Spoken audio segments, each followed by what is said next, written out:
So these are the strongest plants that I grow, strongest in terms of needing the smallest amount of latex for pain relief and mild sedation.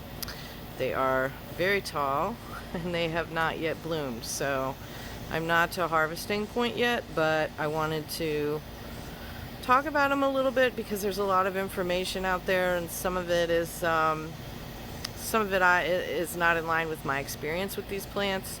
There is a wonderful woman on YouTube, Tanya Neill. She's also in Tennessee. She's north of where I am. She is an expert. I sent her pictures of some of these plants, and she identified them as the Verosa species, Lactuca verosa. I trust her.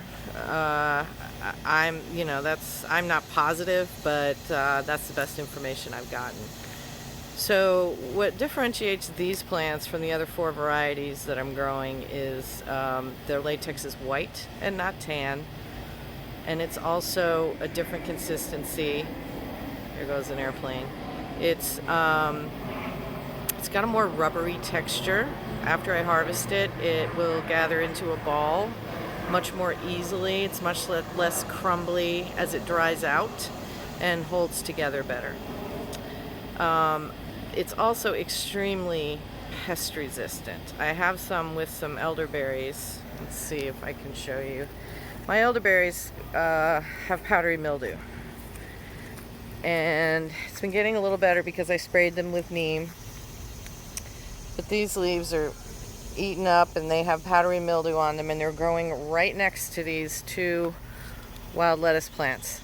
And I've had no issues with aphids. I've had no issues with the powdery lettuce getting on these plants.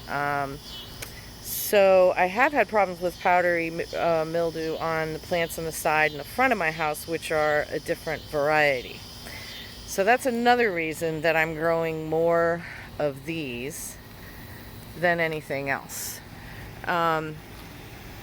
Okay, so this has been called opium lettuce forever. There was a famous, well, I guess he's not famous. He's famous to people who are into this stuff.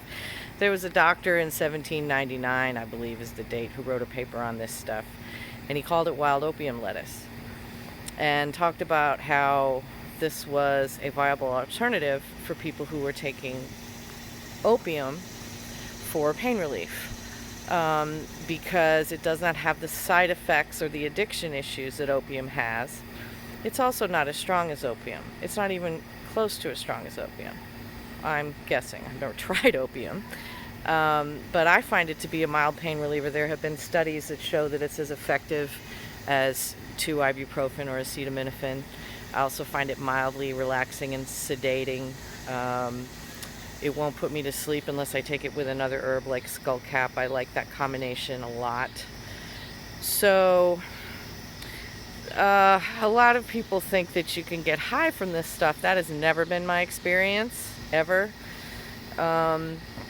Opium was adulterated with this. It is a latex. I've read that it smells a lot like opium when it's burned, and I actually melted off the knives that I used to harvest by heating up the knife, and it is a really nice sort of almost floral scent. But I have not had the experience of having any sort of high from this stuff. Most people, in fact, it's the reason that I'm doing this video, most people on YouTube and other places online, they make a very strong decoction from this and then reduce it, and either reduce it all the way to a paste or to a thick liquid. I've done that for 2 years, and I don't find it nearly as effective as harvesting the latex, which is the way it was traditionally done.